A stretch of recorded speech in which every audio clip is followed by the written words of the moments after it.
hunting for Bigfoot. It was a Saturday morning when we had gone hunting for Bigfoot.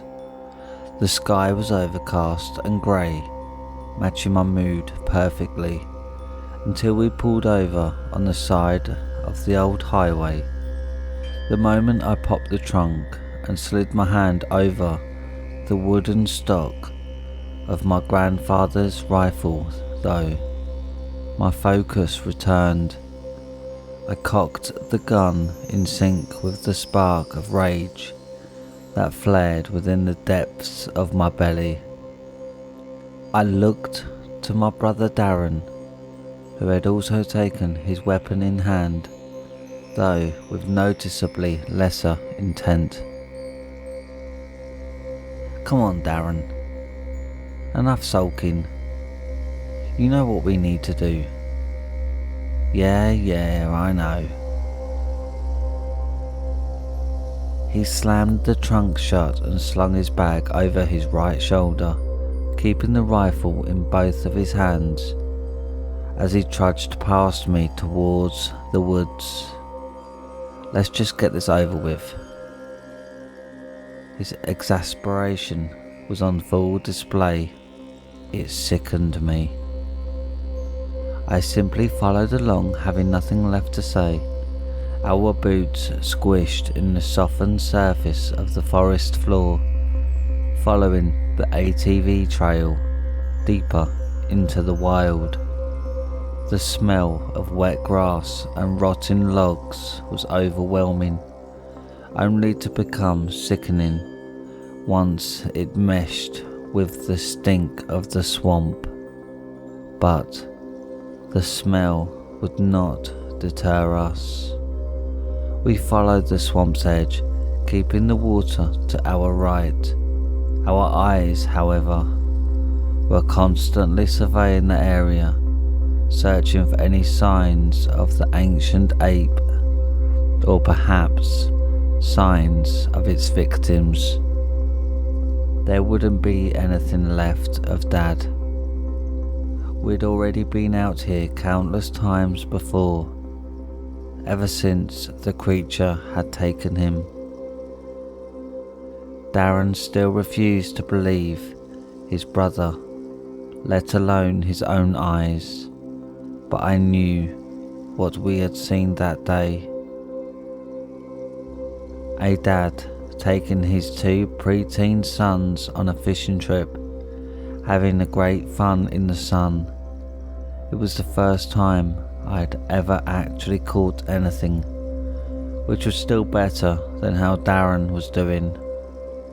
At one point, my kid brother started crying after one fish broke his line, and Dad had to console him. And as he did that, the shadow came. I watched it approach from its cover amongst the tree line, slow but steadily. When I pointed it out to him, Dad took a quick look before telling us to start walking away from the bear. Backwards with care, we all had our eyes on the shadow,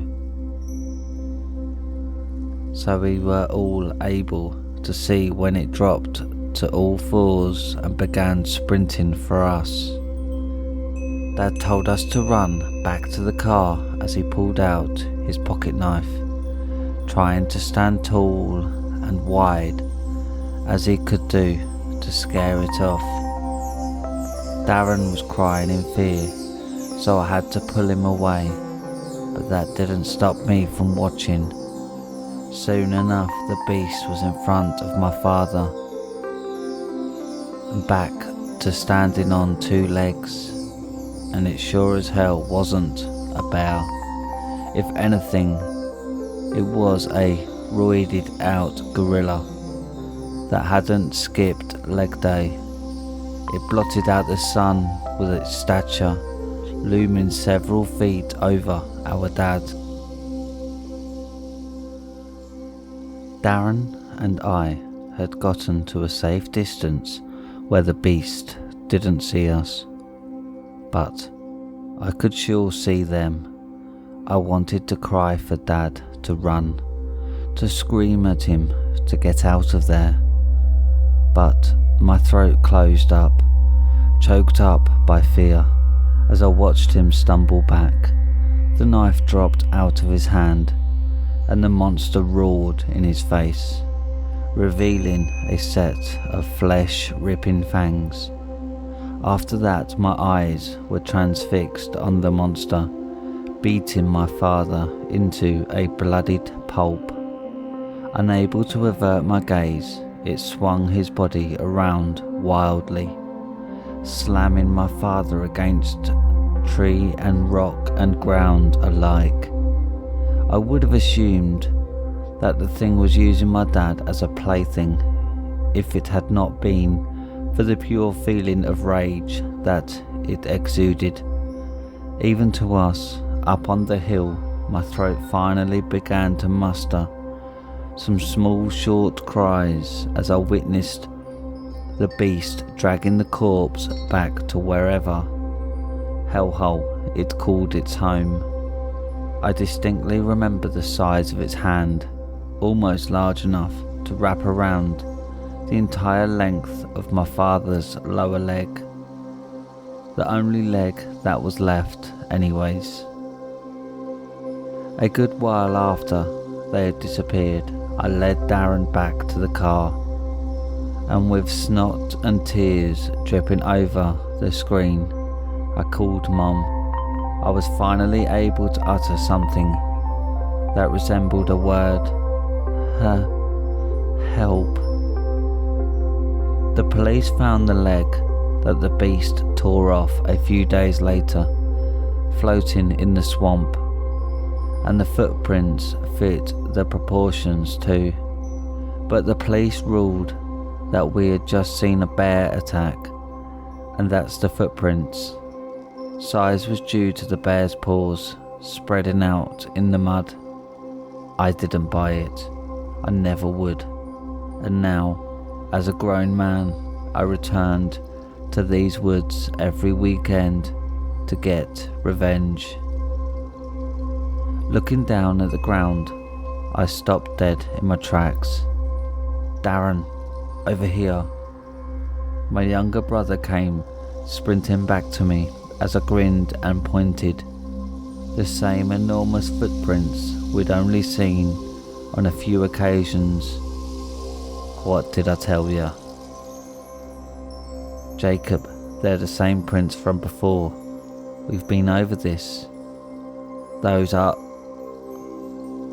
Don't say it again, I growled.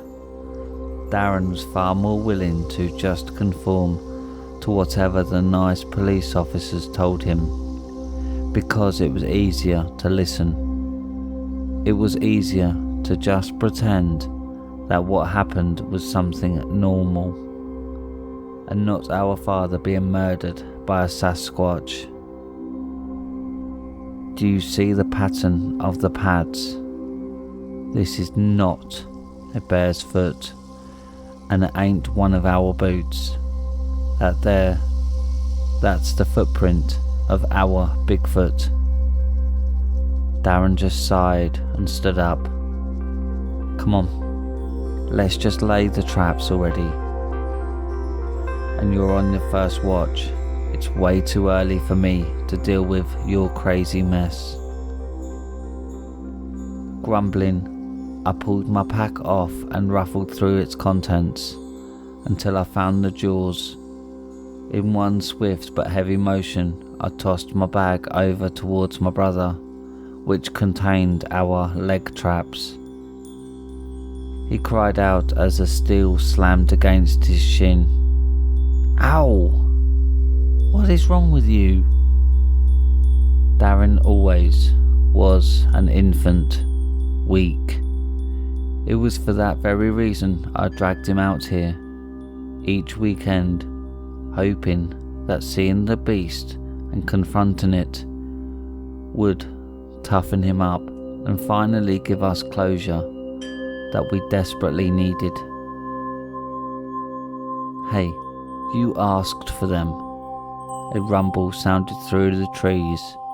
We both instantly grabbed our rifles and began scanning our surroundings, trying to catch any kind of movement.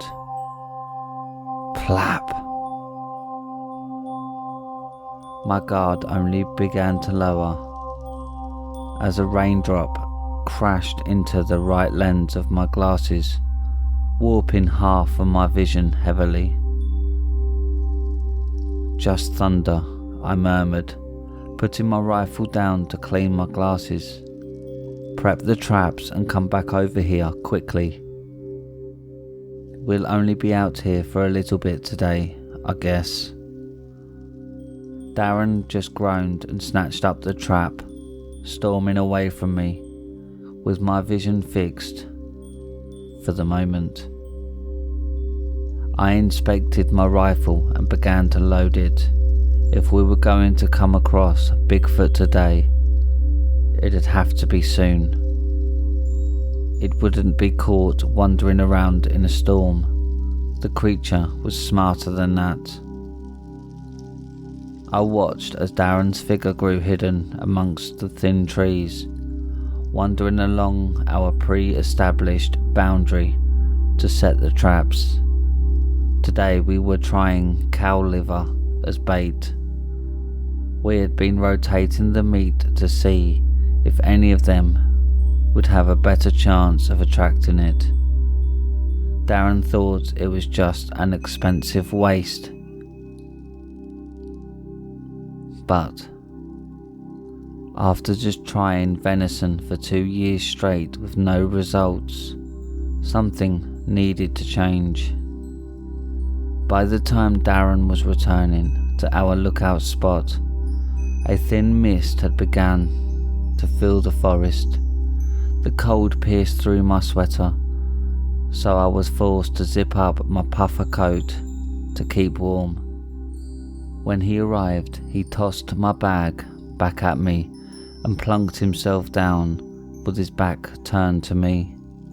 I could hear the crinkling of his morning breakfast bar and groaned. You should be ready to kill that thing at any moment, not snacking.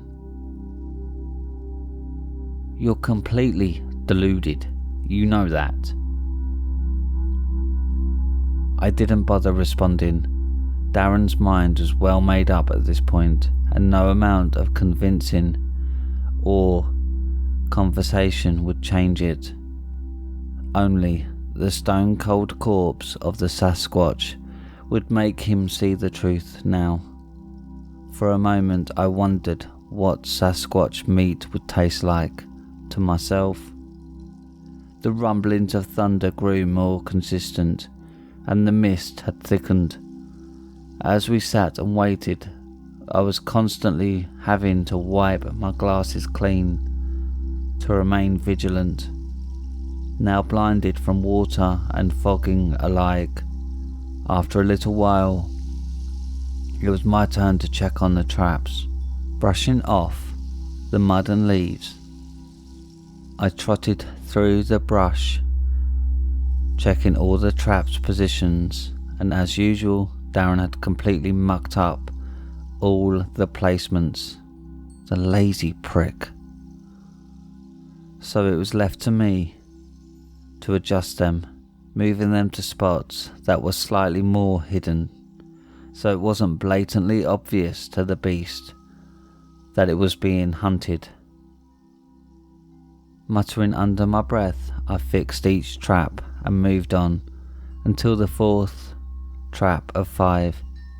The cow liver was not there, but the trap had not been closed shut, and the mud around the area was stomped and squished in various ways.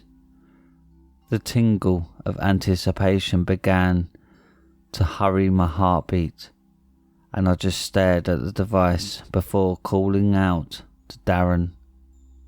Hey Darren, you put livers on all the traps, yeah?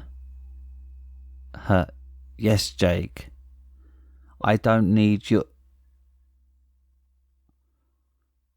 Thunder rolled again, but I had heard enough from my brother to get my answer, I began to make my way back to our outpost, walking backwards at first and surveying my surroundings.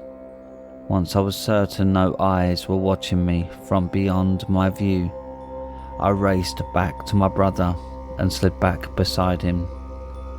Darren began shouting at me and demanding to know what was wrong, but I shushed him quickly.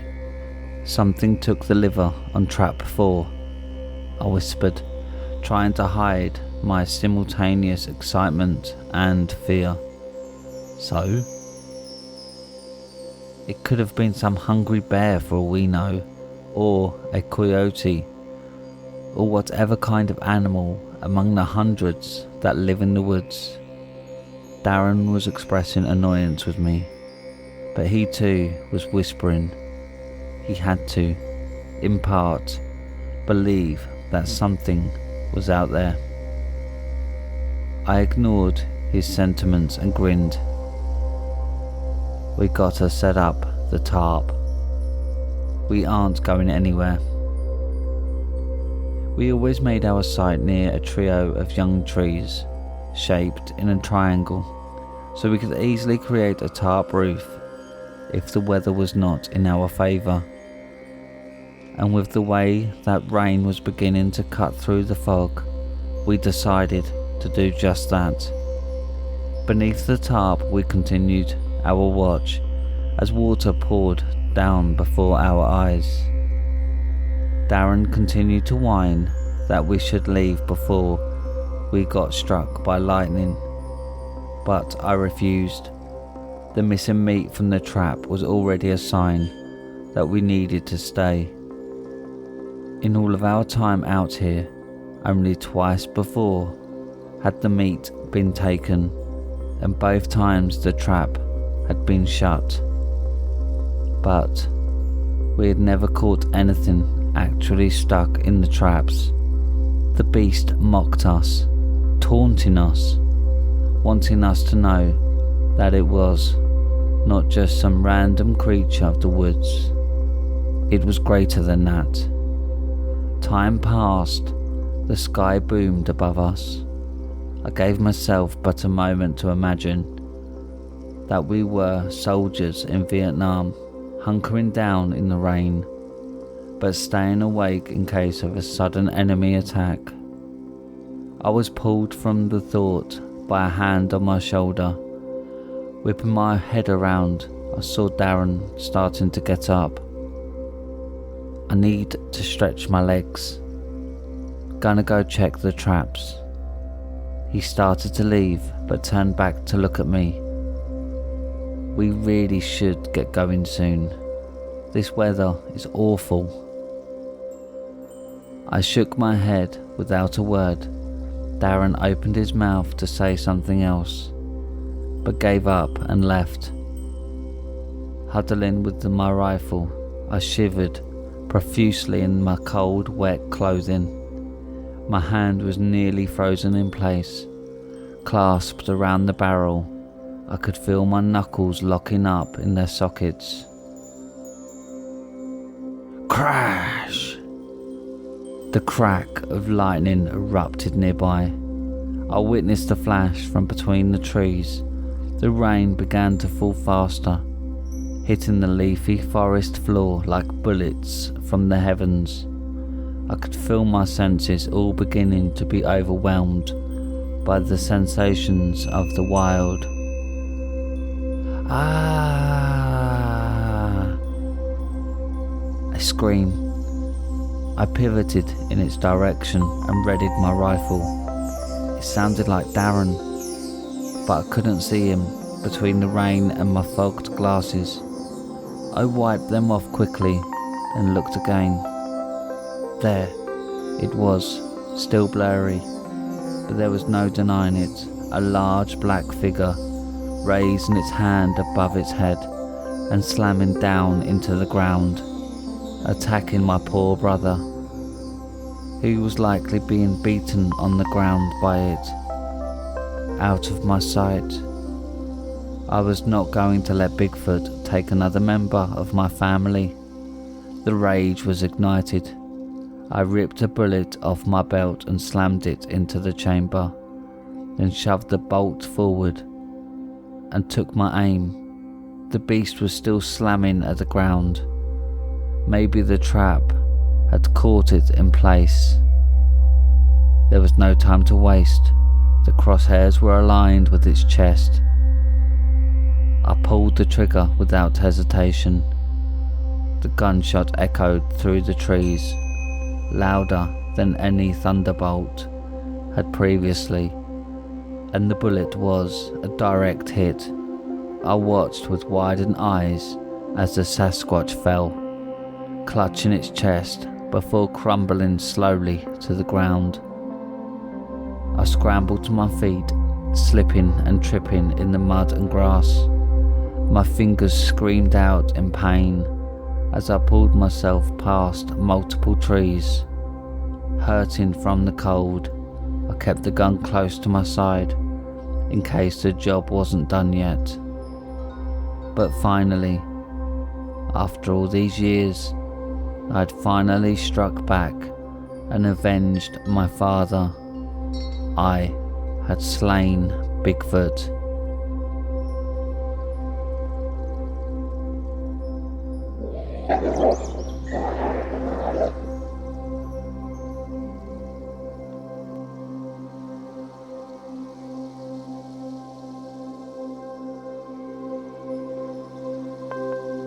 When I reached the spot where the Sasquatch had fallen over, however, there was no beastly corpse, no massive muddy footprints imprinting its last path. I found only my brother, collapsed face first into the mud, with his blood mixing in to form a foul sludge beneath his body. And that's it for tonight, my little hellhounds. Thanks for listening. If you have any scary stories you want narrated on the channel, then submit them to Reddit r/homeofscares and follow me on Twitter at homeofscares. Don't forget to like and subscribe and click the bell icon so you get notified every time I upload. Now, good night, my little hellhounds.